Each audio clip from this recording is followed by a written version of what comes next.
For KASM Radio, I'm Farm Director Joe Gill. We're in Washington, D.C. this week, the National Association of Farm Broadcasting, our yearly Washington Watch event. Leah Wilkinson joining us. Leah, you have one heck of a title here, so I'm going to have you mention it. Talk about who you're with and your title, please. Sure. I'm Leah Wilkinson. I'm Vice President of Public Policy and Education for the American Feed Industry Association.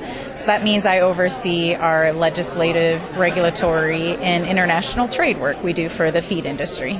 You know, I think a lot of people maybe don't think about that day-to-day regulations in feed. I don't know why, but is there a lot that has your focus right now? There is. So I grew up in the pork industry in Minnesota, and I had no idea how heavily regulated feed was when I took this job. We are regulated both at the state level and at the federal level. So all 50 states, plus the Food and Drug Administration, that is our main regulator for feed safety, so to make sure that we are following the regulations to produce safe and nutritious feed for not only our livestock, but also for our pets that we also feed in our homes. So that's our main regulator, but then we also work with the U.S. Department of Agriculture, the Occupational Health and Safety Administration, Department of Transportation, you name it.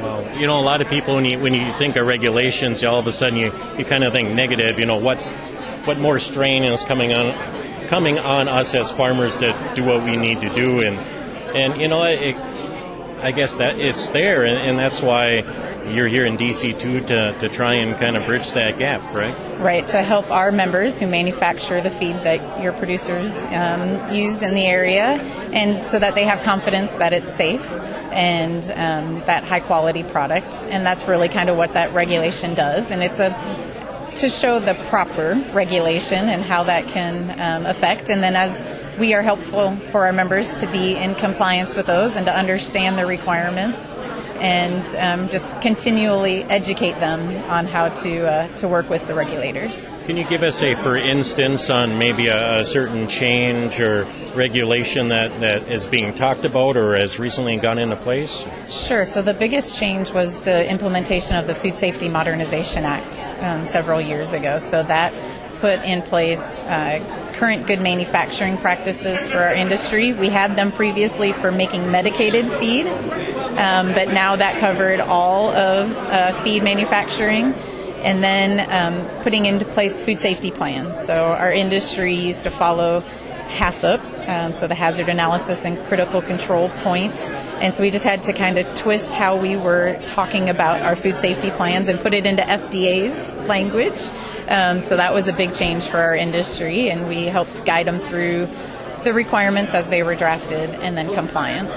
So is it kind of like the vet directive thing, or is that a different topic? For example, if I got 20 calves with a cough, I need a crumble to top on, but I need a vet to sign off on it to my feed store. Is it kind of similar to that? Yes, exactly. So that's a different regulation, the Veterinary Feed Directive, and so your feed manufacturers receive that veterinary feed directive from the veterinarian. It goes to the feed manufacturer. That tells them how to, what percentage of medication to put the instructions on for feeding to the producer.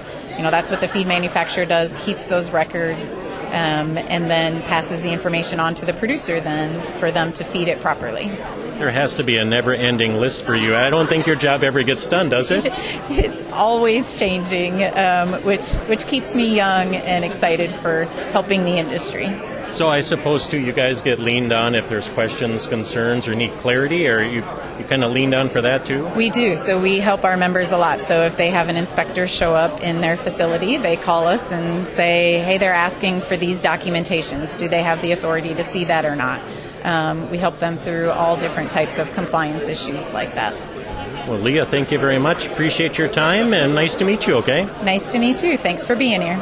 For KASM Radio here in Washington, D.C., Leah Wilkinson joining us with the American Feed Industry Association. For KASM Radio, I'm Joe Gill.